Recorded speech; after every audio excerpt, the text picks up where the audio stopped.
Deus, Pai, nós queremos te agradecer nessa noite, porque tu tens sido um Deus fiel, um Deus misericordioso para conosco. Queremos, Senhor, te agradecer porque mais uma vez nessa manhã, Senhor, a tua misericórdia tem sido renovada a nosso favor. Obrigado, Senhor, pelo sangue do Senhor Jesus Cristo, que nos comprou tão precioso ali na cruz. Abençoa a tua igreja, abre nossos corações, para que nós possamos entender tudo aquilo que tu tem preparado para nós nessa noite, ó Pai. Mas que nós não somente entendemos, Pai, nos ajuda a colocarmos em prática, a se tornarmos praticantes da tua palavra. Abençoa a tua igreja sobre um alto e sublime trono, e as abas das suas vestes enchiam o templo. Serafins estavam por cima dele, e cada um tinha 6 asas, com 2 cobriam o rosto, com 2 cobriam seus pés, com 2 voavam. E clamavam uns para os outros, dizendo: Santo, Santo, Santo é o Senhor dos exércitos. Toda a terra está cheia da sua glória. As bases do limiar se moviam, a voz do que clamava, e a casa se enchia de fumaça. Então disse eu: ai de mim, estou perdido, porque sou homem de lábios impuros, habito no meio de um povo de impuros lábios, e os meus olhos viram o Rei, o Senhor dos exércitos. Então um dos serafins voou para mim, trazendo nas mãos uma brasa viva, que tirava do altar com tenaz.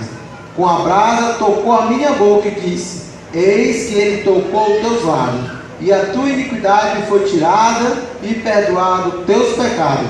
Depois disso ouvi a voz do Senhor que dizia: a quem enviarei?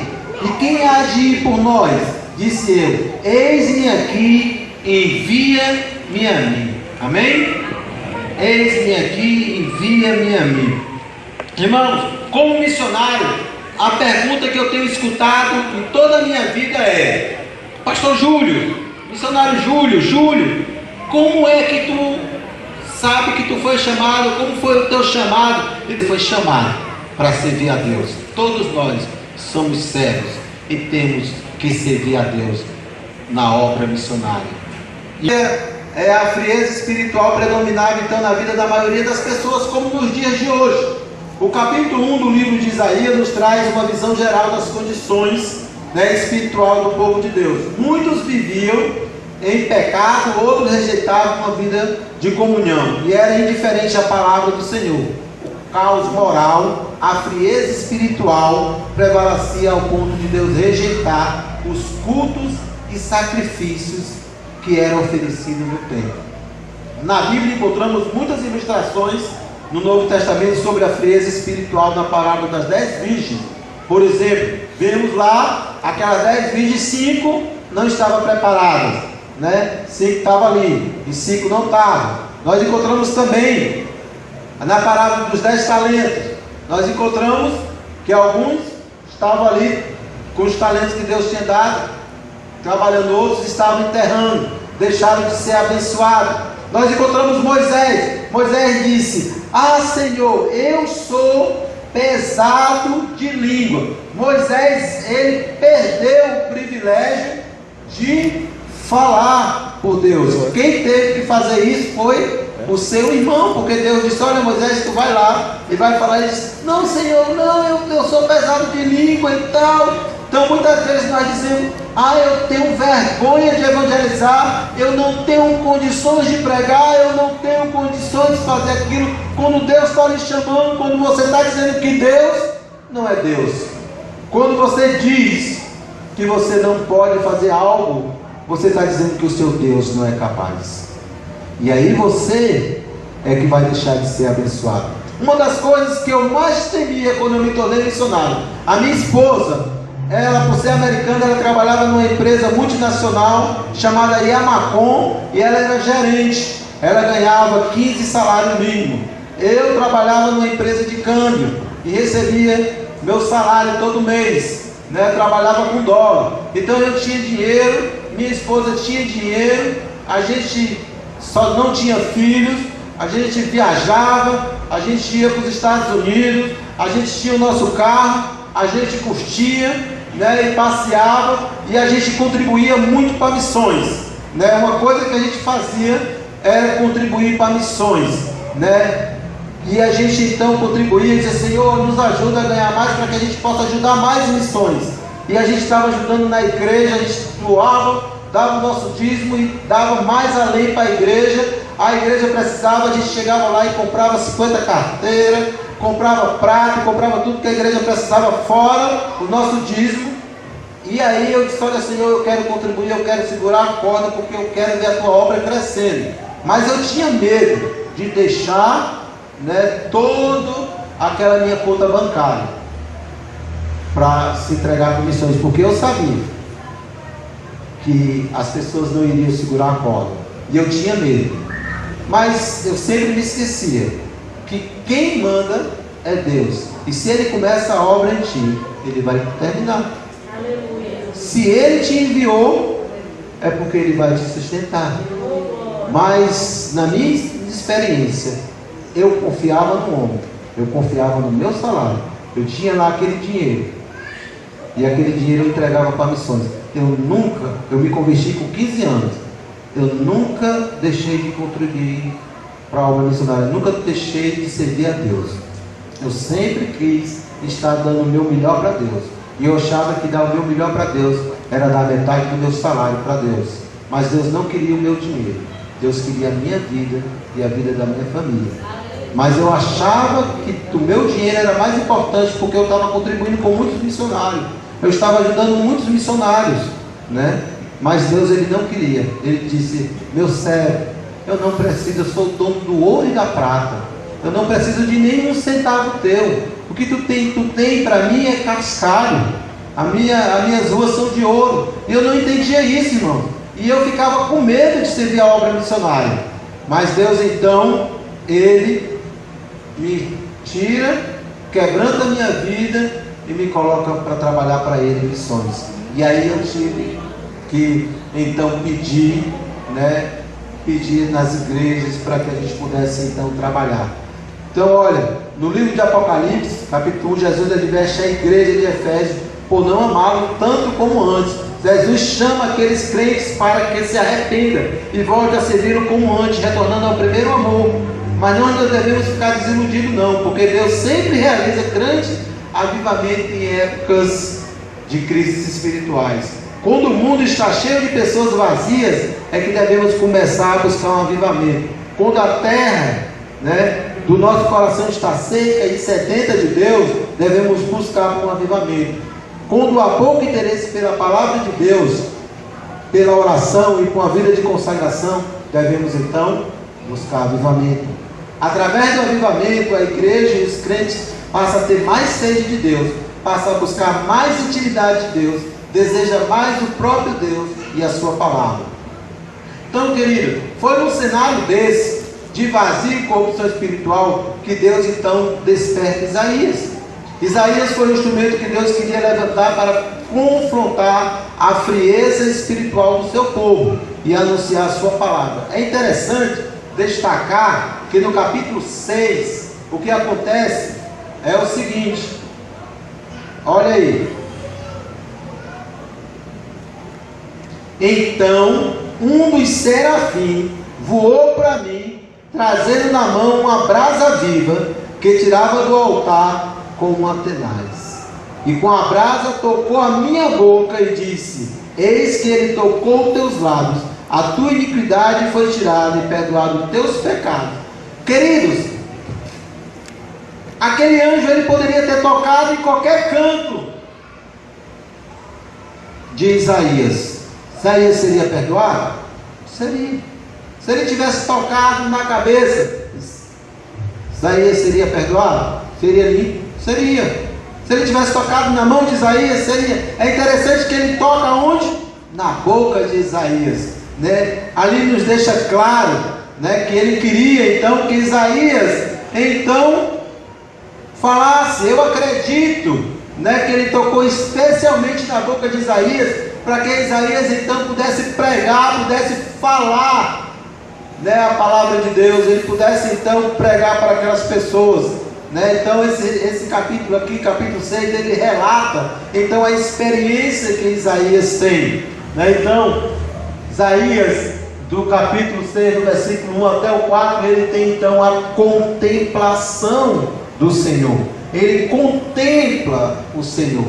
Ele então vê o Senhor, né? E aí você pode ver claramente, no ano da morte do rei Uzias, eu vi o Senhor assentado sobre um altar e sublime trono, e as abas de suas vestes enchiam o templo. Serafins estavam por cima dele, e cada um tinha 6 asas, com 2 cobriam o rosto, com 2 cobriam os seus pés, e com 2 voavam, e clamavam uns para os outros, dizendo: Santo, Santo, Santo é o Senhor dos exércitos, toda a terra está cheia da sua glória. Amém? Então, irmãos, vocês podem ver, então, se eu for continuando, vocês vão ver, então, Isaías contemplando a glória do Senhor. Quando nós, crentes, servos do Senhor, paramos e deixamos de olhar para os nossos problemas, para as nossas dificuldades, e contemplamos o nosso Deus, nós vamos ver que nós temos um Deus grande, um Deus de poder, um Deus que pode fazer a obra em nossas vidas. Precisamos, queridos, contemplar Deus. O maior problema da igreja hoje é que a igreja não contempla a glória de Deus.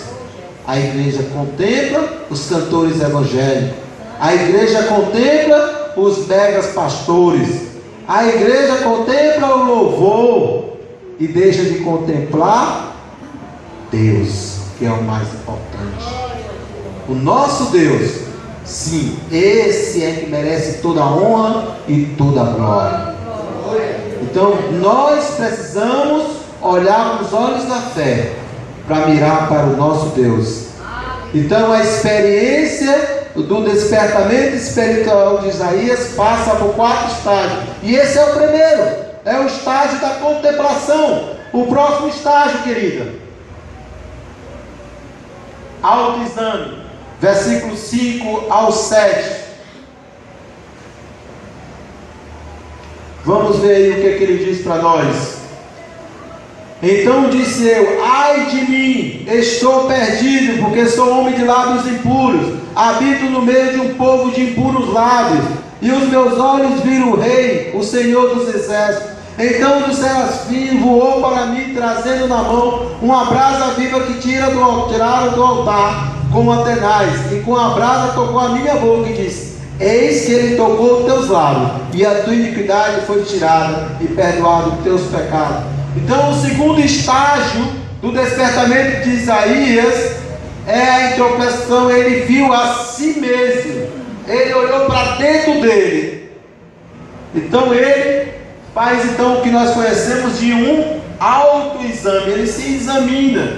A visão de um Deus completamente santo, que está sentado em seu trono, faz com que Isaías tenha consciência de quem ele é, que ele não é nada. Então Isaías é profundamente tocado pela visão de Deus e confessa que era um pecador, e ele reconhece a sua fraqueza, seus limites e sua dependência de Deus. E ele então entende, ele diz, vai dizer assim: se eu sou um crente dessa igreja, a primeira coisa que ele ia dizer: essa igreja não precisa de mim, eu é que preciso dessa igreja, eu é que preciso estar aqui servindo. Irmãos, é interessante que a igreja diz: nós precisamos de pessoas no louvor, precisamos de pessoas para a escola dominical, precisamos. Não quero ir não. Se você faz um autoexame que Isaías fez, você iria dizer: eu preciso da igreja do Senhor Jesus Cristo, porque lugar de servo é no pé da cruz e não no altar. E muitos crentes hoje querem viver no altar, querem que o pastor esteja se humilhando aos seus pés, pedindo: irmão, venha para a igreja, irmão, nós precisamos de você, irmão, a igreja te ama, irmão, venha para a igreja, irmão. E irmã se sentindo todo orgulhoso. Irmãos, Deus não precisa de você, nós precisamos de Deus, porque nós somos pecadores, nós não somos nada. Nós precisamos desse Deus para que Ele possa estar dirigindo a nossa vida. porque sem Ele nós não somos nada. Então Isaías, ele vê isso. Algo importante que aprendemos aqui é que antes de ministrarmos aos homens, é importante nos permitir ser ministrados por Deus. Antes de falarmos de salvação e arrependimento a outro, é importante que nos arrependemos de nossos próprios pecados. É estar consciente de que Isaías suplica a Deus para ser purificado. Por que os crentes hoje estão tanto problema? Por que os crentes hoje fazem tantos escândalos? Por que nós escutamos tantos escândalos de igreja? Porque os crentes não estão se arrependendo de seus pecados. 1 João 1,9 diz o quê? Se confessarmos os nossos pecados, Ele é fiel e justo para nos perdoar os pecados e nos purificar de toda injustiça. Amém? Além de perdoar, Ele ainda te purifica, irmãos. Agora precisa que tu peça perdão. Para ser perdoado, para pedir perdão, requer mudança de vida. E ninguém quer mudar de vida. Nós queremos viver nessa vidinha. Vou para a igreja no domingo, brinco de crente, e durante a semana, pastor Souza, a minha vida não te interessa. Eu não dei o meu dízimo? Eu não vim para o culto? Pois fica na tua igreja aí, vai fazer o teu serviço e me deixa em paz aqui, que eu vou viver a minha vida. Irmãos, nós temos que entender que nós não somos nada. E é Ele que é interessante. Irmãos, olha, tem um grande empresário lá na minha igreja. Eu tranquilamente já ia começar o culto, eu peguei e disse assim, ó, segura o culto aí, dirigente. Fui lá embaixo, peguei lá os baldes com os panos, e ele disse assim, o que é que tu vai fazer? Eu disse, não, eu vou enxugar ali, eu vou lá contigo. Aí nós arregaçamos a manga, limpamos tudinho, e os irmãos tudo olhando lá, né, o missionário, o cara mais rico da igreja, limpando a igreja. E o pessoal ficou de boca aberta. Na outra escola dominical estava os comentários, né, de como é que, né, os irmãos ficaram tudo ali parados, sem ter coragem de fazer a obra na igreja, porque não queria sujar a roupinha, porque tinha que estar bonitinho para o culto. Pastor Souza, enquanto Deus, pastor Souza, Ele está querendo o teu coração, não é a tua voz, não é tu pode fazer o teu dinheiro. Deus quer o meu coração, Deus quer a minha vida, que nós possamos sim viver aquilo que nós pregamos. Porque, irmãos, eu vou dizer uma coisa aqui, eu já sei que eu nunca mais vou pintar aqui, porque vão me apedrejar. Mas, como crente, eu tenho que falar a verdade. Irmãos, olha, pense no povo ruim, é crente, viu? Rapaz, pense, certo? Então, olha só, meu querido, a gente pensa que é muita coisa e nós não somos nada, entendeu?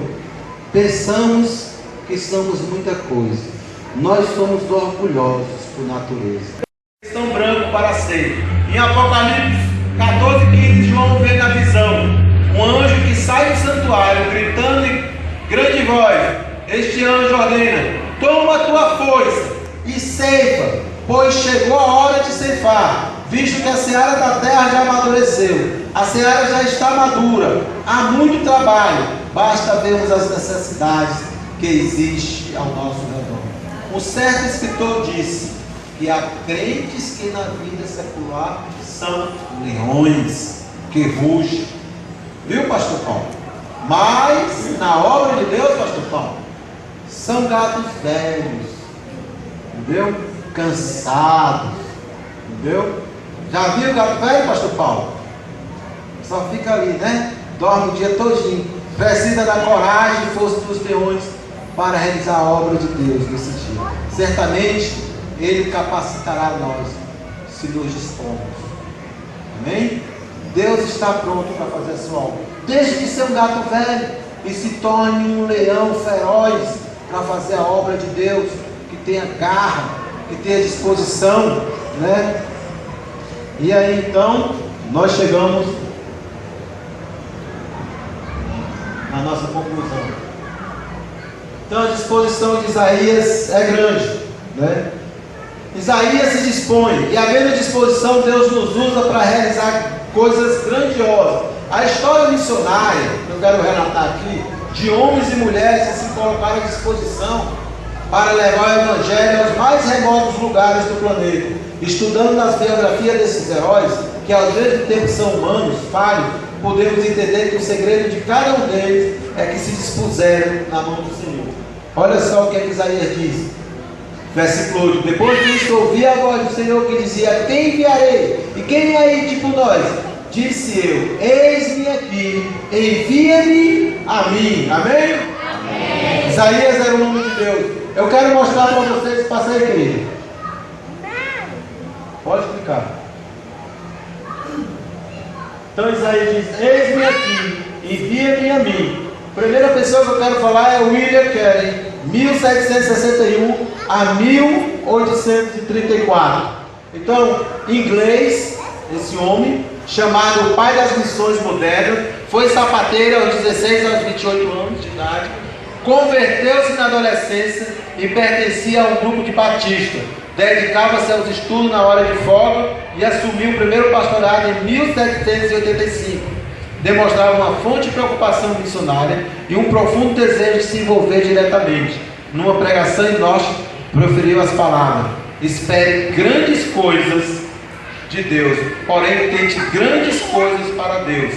Ele organizou a sociedade missionária batista e no ano seguinte Carey rumava para a Índia. A estratégia empregada por Carey se baseava nos seguintes pontos: ele investiu sua vida na conversão dos indianos, na formação de uma igreja missionária, no treinamento de pastores e na tradução da Bíblia. Apesar de muito sucesso, Carey também enfrentou enorme dificuldade familiares, uma situação econômica difícil. Sua determinação e disposição para servir fez superar as adversidades. E Carey marcou uma era, deixando uma inspiração missionária para gerações posteriores. Influenciou positivamente no seu país e o seu trabalho. A próxima pessoa que eu quero falar é Ruth Taylor.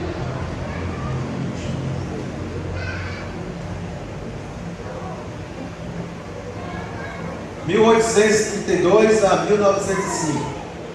Inglês, filho de um farmacêutico e pregador, metodista, leigo, converteu-se aos 17 anos, mas desde criança queria ser missionário.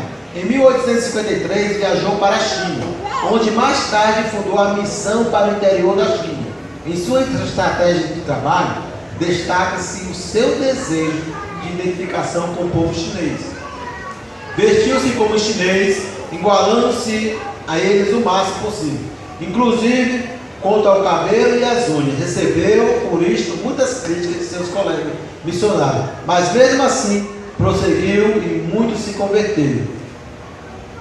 O próximo que eu quero falar então é David Livingstone. De 1813 a 1873, escocês, estudou medicina e teologia, finalizando os estudos em 1840, se dispôs para ser enviado ao mesmo ano para a África, pela Sociedade Missionária Londrina. Foi um grande desbravador do interior africano, contribuindo tanto para a divulgação do Evangelho, como para a exploração do continente. Muitos foram conduzidos a Cristo através de seu testemunho. Estes e tantos outros perceberam a necessidade, viram que os campos estavam maduros para ser, e se dispuseram para anunciar o Evangelho do Reino.